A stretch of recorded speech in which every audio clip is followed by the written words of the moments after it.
merci à tous d'être là aujourd'hui. Merci à ceux qui ont présenté et à Isabelle d'avoir organisé et à Lise de nous recevoir.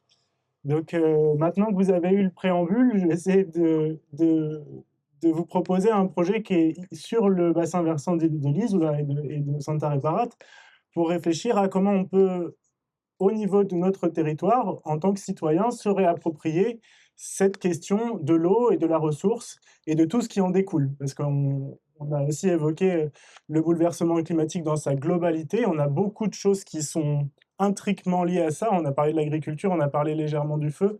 Tout ça, ça doit être vu, pour nous en tout cas, et je pense qu'on ne se gourre pas de trop, dans une vision d'ensemble.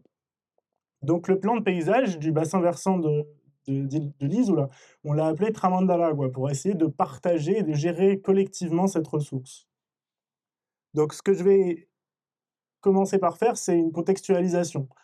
Nous, dans l'association Ousbir, on travaille sur l'aménagement du paysage face au bouleversement climatique, et donc notamment face aux risques.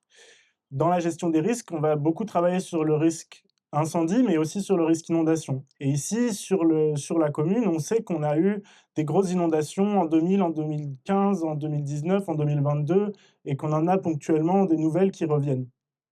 On a aussi les incendies qui sont récurrents. On a le dernier tous en tête de 2023 sur de Corbar qui a sauté jusqu'à l'ancien couvent de Santa Reparata. On a de toute façon des phénomènes qui vont s'amplifier, et on le voyait avec les pluies, et ça va au-delà de ce qu'on est capable de prédire. Antoine l'a souligné, ça va de toute façon être exponentiel.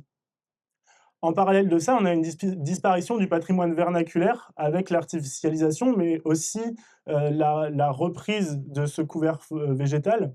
On va avoir une perte de biodiversité qui est mondialisée, et là pour le coup, je ne pense pas vous apprendre quoi que ce soit. Et donc, on a besoin d'une vision d'ensemble qui est territorialisée par échelle de bassin versant. Je l'expliquerai après pour ceux qui ne connaissent pas ce que c'est qu'un bassin versant. Mais pour gérer le paysage de façon durable, en gardant en tête que ce territoire est riche, mais qui commence à être fragilisé.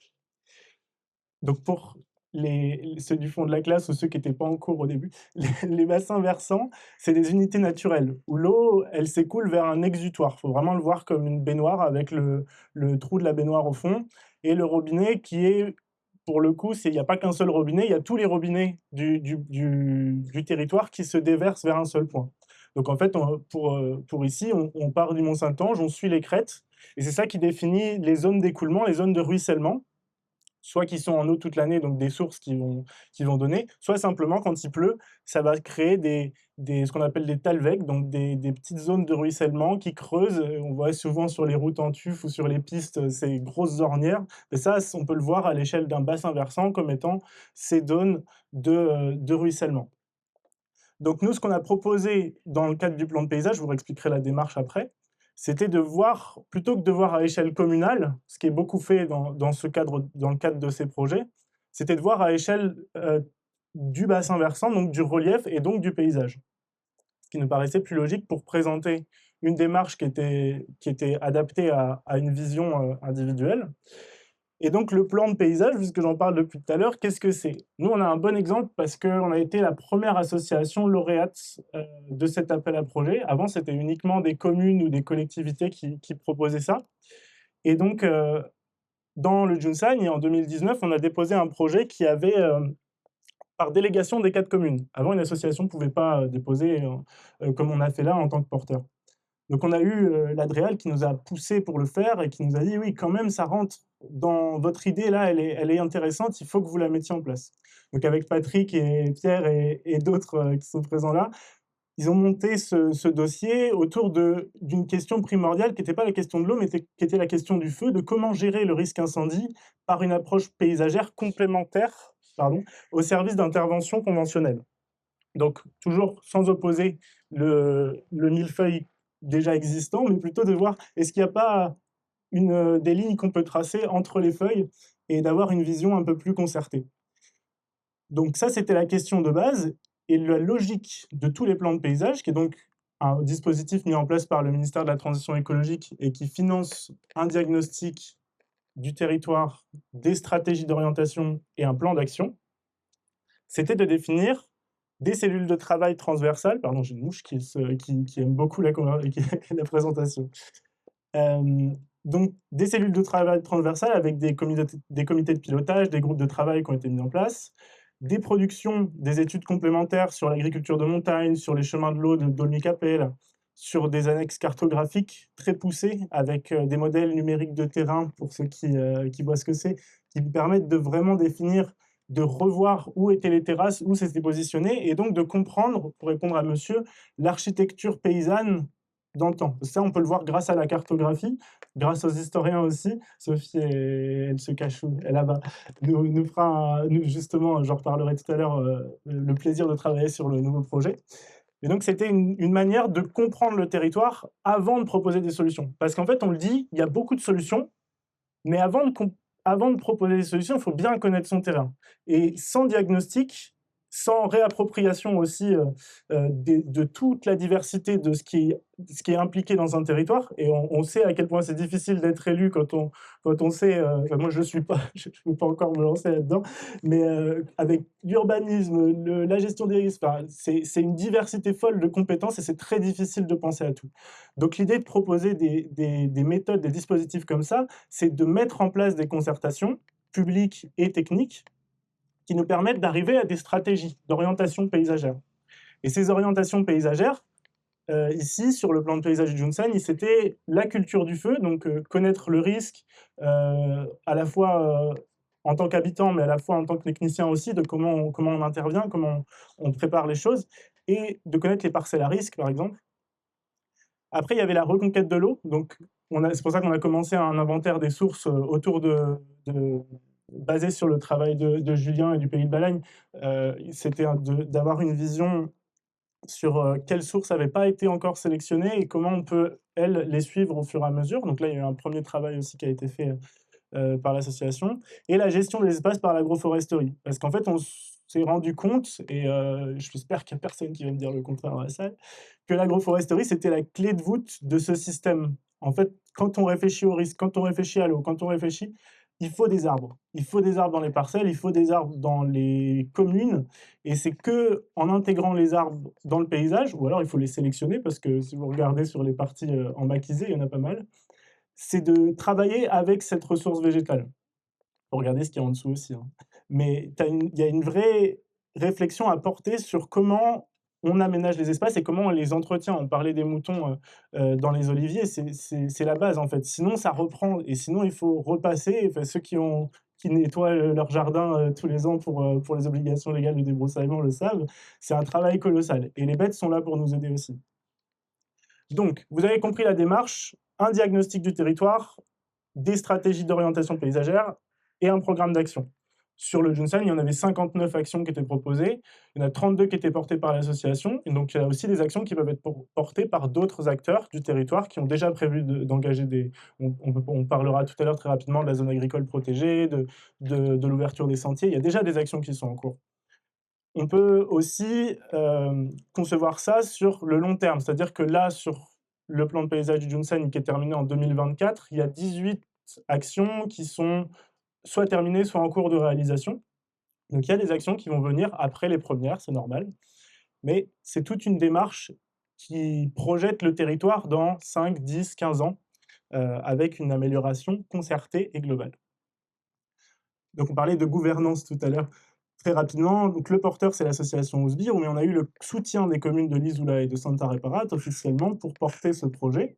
Et c'est aussi pour ça que ça donne du crédit. C'est pas simplement une association dans son coin. L'idée, c'est vraiment de travailler avec les élus et les acteurs du territoire, dont tout ce que j'ai cité après, donc dans les comités de pilotage qui ont lieu 3 fois par an.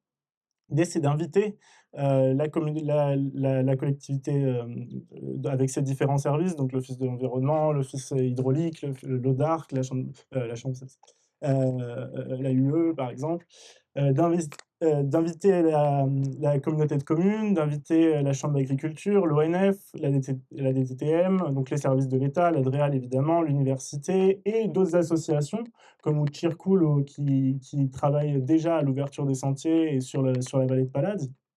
Bref, vous avez compris, on essaie de mettre tout le monde autour de la table et qu'on soit un peu d'accord, sinon, sinon on sort pas de la table. Ensuite, on va avoir des prestataires. Donc nous, on travaille avec un cabinet de conseil qui avait fait un travail génialissime dans le Junsan et qui a aussi travaillé sur d'autres plans de paysage, sur Visa notamment et Prunelli-di-Fiumare. C'était donc c'est thème paysage avec Jordan Skrupak, pour ceux qui connaissent, qui est paysagiste concepteur. Et là, on a choisi aussi, dans ce plan de paysage, de réfléchir au côté historique et patrimonial. Donc c'est Sophie qui prendra en charge cette réflexion sur qu'est-ce qui était présent avant. Et pour ça, on va regarder notamment le cadastre napoléonien ou le plan terrier, des vieilles cartes où on avait déjà présence des puits, des bassins, des retenues peut-être certaines. Et donc de coupler ça avec le travail cartographique qui sera fait dans le diagnostic, parce qu'avec les technologies qu'on a maintenant, on est capable d'enlever la végétation, mais de voir ce qu'il y a en dessous. Donc quand on voit ce qu'il y a en dessous, si on doit étudier tout le truc, c'est compliqué. Par contre, si on se base sur ce qui était présent du temps de Paoli et qui avait commencé à être aménagé et qui a été un peu rajouté, et que là on regarde, ah mais si on enlève la végétation, on retrouve, ah mais il y a un puits là, un puits là, un puits là, un puits là. Là, on sait qu'on en a une trentaine, cinquantaine, une soixantaine de puits, si on parle que des puits, d'ici au Mont-Saint-Ange, hein. Tout ça, il faut vraiment considérer que c'est tout en maquisé, parfois sous des mètres de végétation, parce que là où il y a l'eau, ben, les plantes, elles poussent plus haut. Donc c'est aussi plus difficile d'accès. Mais l'idée de se connaître, en fait, cette ingénierie civile, parce que jusque-là, elle a été un petit peu travaillée, mais très peu, malheureusement, c'est de déjà partir de quelque chose. Parce qu'on peut partir de notre existence maintenant, qui est le constat que j'ai fait tout à l'heure avec les inondations, mais si on remonte un peu avant, la façon dont ils géraient cette ressource, elle peut être adaptable et adaptée à aujourd'hui. Et donc pour terminer sur les partenaires, avec l'association, on travaille avec un comité scientifique et technique, dont fait partie Lionel qui est en train de regarder les arbres là-haut, là, je vois. Donc on a des experts en paysage, en patrimoine, en hydrologie, en agroforesterie, en histoire, en urbanisme. L'idée, c'est que chacun de ces experts-là, ils vont aussi pouvoir nous donner un retour et de leur temps sur des projets concrets ou des actions où on aurait peut-être des questions purement fonctionnelles. Donc sur les thématiques qui vont être abordées, et après je passe aux actions concrètes parce que sinon c'est beaucoup de blabla, mais il faut comprendre quand même tout ce que ça inclut. Donc on va parler de l'eau, on va parler des écoulements, d'hydrologie régénérative comme on vient d'évoquer, des zones inondables, de la quantité de ressources. On va parler du feu aussi, avec la priorisation des parcelles à risque, notamment dans les interfaces habitat-forêt. Donc c'est ce qui est autour des villages, tout simplement, parce que travailler au feu, c'est important, mais travailler le feu autour de chez nous, c'est peut-être la priorité. Et donc de réfléchir à ces zones d'ouverture de milieu qui sont aussi des ceintures nourricières potentielles pour les villages. Et comment on fait ça? Avec l'agriculture. L'agriculture, on va travailler notamment sur des zones agricoles d'intérêt, comme la zone agricole protégée de la vallée de Palazzi qui est en train d'être finalisée. Ça, c'est un super intérêt, notamment pour l'accès au foncier pour les agriculteurs, avec l'ASL qui est sur les Palazzi aussi. Les filières locales et l'économie de circuit court qui peut en découler pour avoir un marché de producteurs, par exemple. Et l'agroforesterie, parce que nous, on ne déborde pas, on continue de savoir que c'est le bon truc. Et surtout, on va continuer les formations parce qu'en tant qu'asso, on est aussi certifié Calliope, ce qui nous permet de faire des formations qualifiantes pour les agriculteurs et les autres services, et notamment ceux des communes, par exemple. On va travailler sur le patrimoine, sur les murets, sur les restanques, sur les sentiers, sur les ouvrages hydrauliques, parce que ça a aussi une vocation touristique, mais surtout une vocation identitaire et patrimoniale, et c'est une manière de se réapproprier, toute cette histoire. La biodiversité parce que c'est aussi une résultante et toute une, ça découle de toutes les complexités d'interaction qui sont associées à l'eau, associées aux dynamiques du territoire. C'est la biodiversité. C'est souvent celle qui en pâtit le plus d'ailleurs. Et c'est pour ça que réfléchir à des corridors écologiques, des trames autour des ripisylves, ça peut être vraiment intéressant. Et il y aura aussi la question des exogènes. Il y en a qui les appellent les envahissantes. On peut parler de l'élante, on peut parler de l'homme qui est la plus grande, mais en général on n'en parle pas. Mais on peut parler aussi du moustique et de toute la problématique autour de ces pollinisateurs qui deviennent un petit peu trop friands de nos apéros. Mais c'est vrai que le moustique reste un problème aussi sur des zones où on gère pas l'eau, parce que quand elle stagne, ben forcément, il y a des proliférations. Et étudier ces pollutions, parce que ça peut être considéré comme une pollution, ça induit aussi toute une réflexion sur comment on accompagne les services d'intervention dans une manière, par exemple, écologique, pour pas buter, en plus du moustique, tout ce qu'il y a autour.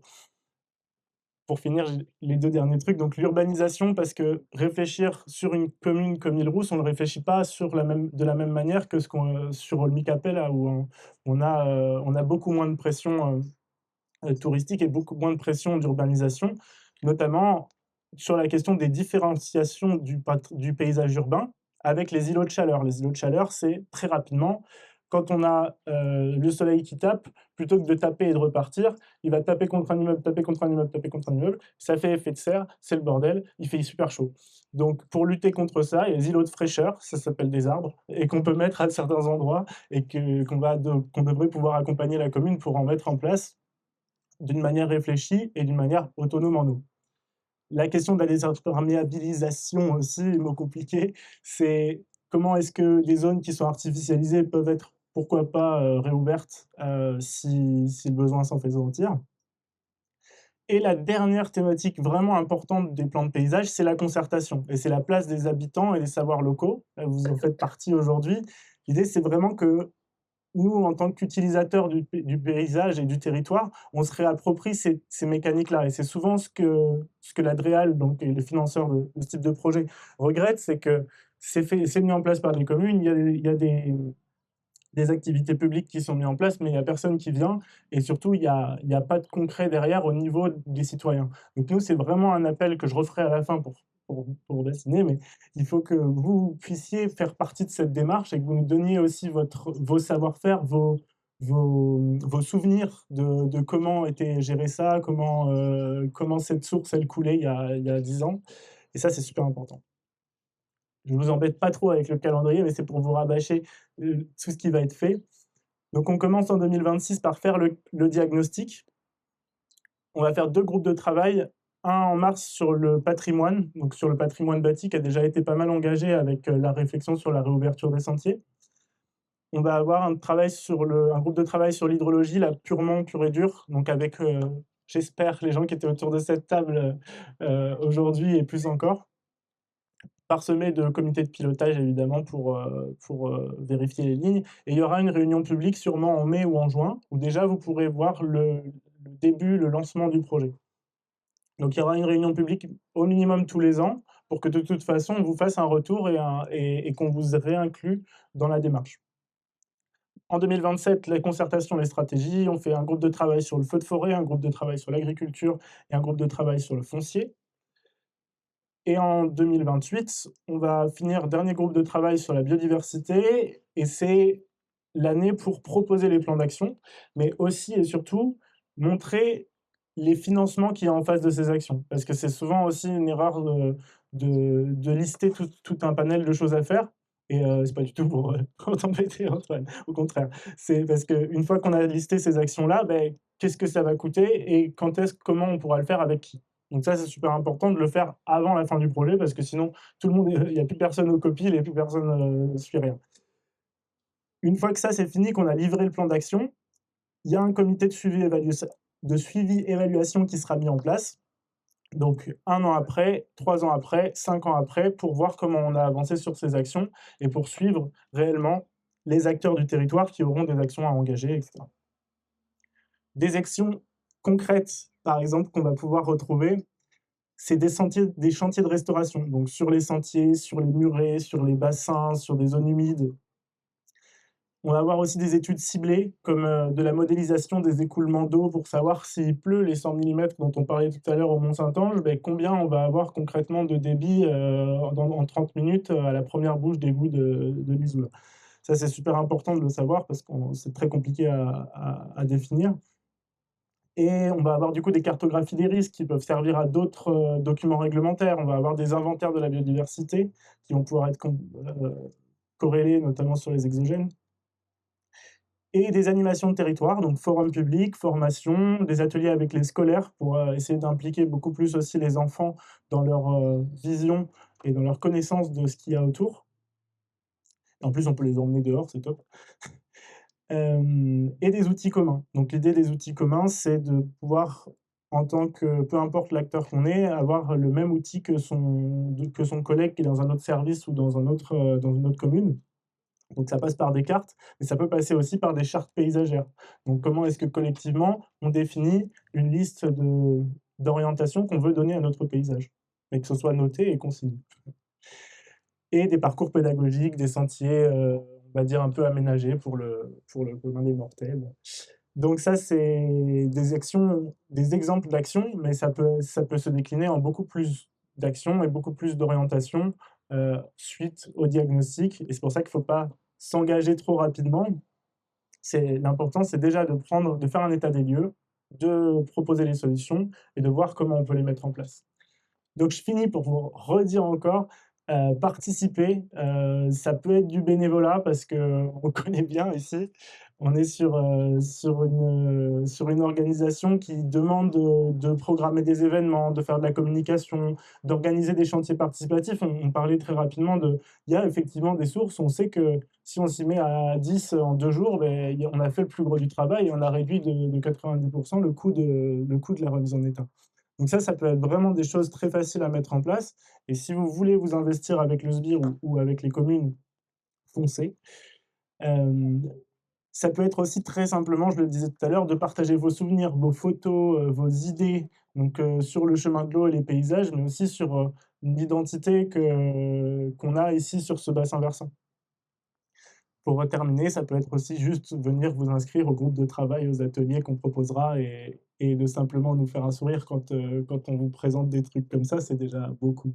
Donc je vous remercie à tous d'être là aujourd'hui, et puis, à vous la parole.